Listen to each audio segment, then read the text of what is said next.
I was asked by my son Daniel to see if I could refurbish my dad's axe, and so we saved his axe head. His handle was torn up pretty bad. This is a piece of hickory, and I've never tried to make an axe handle before, so I'm excited about trying something new. So the first step in making a axe handle is we have this as one of my dad's axes from our axe heads from our cabin, and my son Daniel said, "Hey Dad, can you turn that into an axe for me?" And so I'm trying something I've never done before. I've never made the handle for an axe. So the first step is to draw the shape and to cut it out. So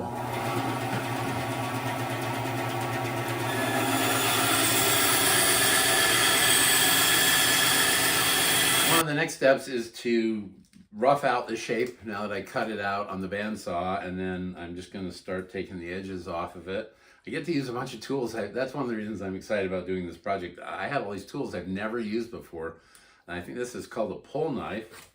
So I'm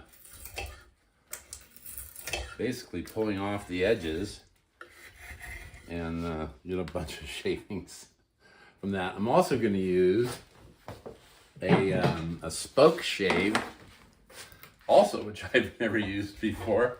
Oops, there we go. And it's the same concept, but these are tools I don't even know how to use. I'm having a good time.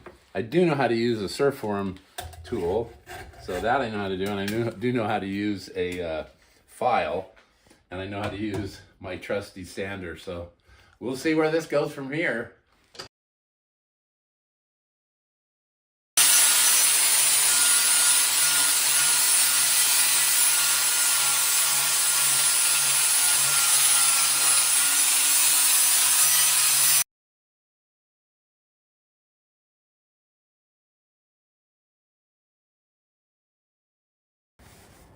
All finished product.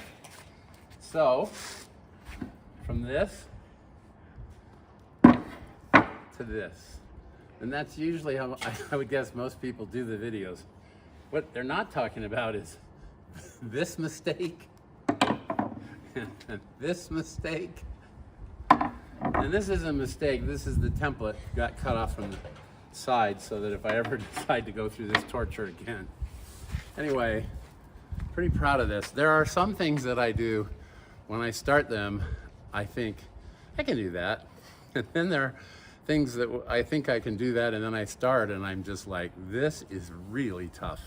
And for some reason, this axe handle and restoring this axe head is one of those things that was really tough. But I'm finished. Hooray.